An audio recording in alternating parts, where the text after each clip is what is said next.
di ogai mar dunbura marnak Martha Karua. Koro dwaro mondo jatend piny Kenya William Ruto okethi chenro manyien mar chiwo omenda mag somo ne jopuonjre mondo odogi chenro machon mar HELB. Karua kod lange kamoting'o Muhisa Kitui kod gavana machon ma Makueni Kivutha Kibwana oseo mokalo tend Kenya Kwanza kawacho ni girem chopo dwaro mar jo Kenya. Mikai Karua oriwore kod jotelo mamoko e kwedo chenro mag jatend piny William Ruto.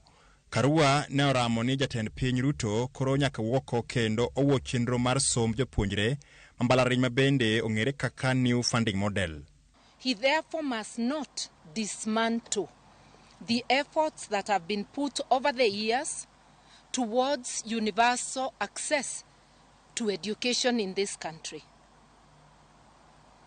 Kibaki started with free primary education, allowing so many children who have been left out to attend school. It went on to partial secondary. It was increased a little bit during the Ruto period. In public universities, disregard of CBS it has entered with lecturers and an arrogant disregard of the extreme impact of its actions and omissions on learners from poor backgrounds. This government is driving learning to the brink of collapse with the catastrophic consequences for a whole generation of our youth. Karua ywak ni somo ma pachoka ahinya to mbalariany ni kama rach kendo koro nyaka lok tanga.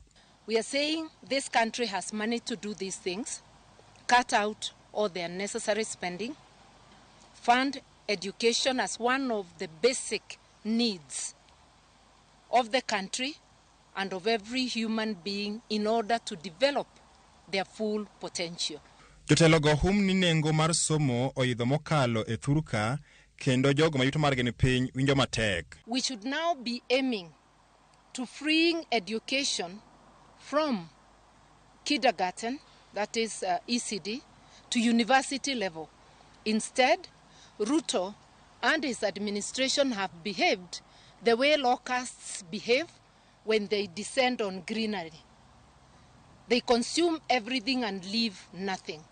Why is it that now education must be so expensive to exclude particularly children of the poor?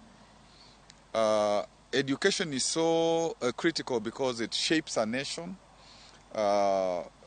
What kind of labor force you have, what kind of leadership you have. Karua mayande ochiwo milome mar dare riwruok mar Azimio la Umoja, riwruok ma bende ne en jalar tend piny Kenya e yiero mokalo, ne chal kama chako loso osiep gi jotelo mamoko machielo ma opogore.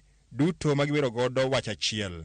What this government that is clearly clueless should know is that there will be very serious and enduring consequences soon. There must be a convergence, the grievances by the students, by the academic and non-teaching staff. If we dilute the quality of Kenyan higher education, I am a beneficiary of a good education.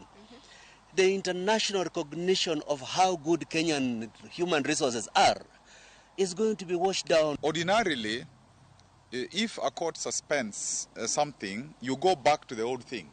Just like when there was suspension of the Finance Bill 2024, there was a reversal to Finance Bill 2023. So you cannot say that I am going to do nothing. Eric Owenga, Ramogi TV, Nairobi.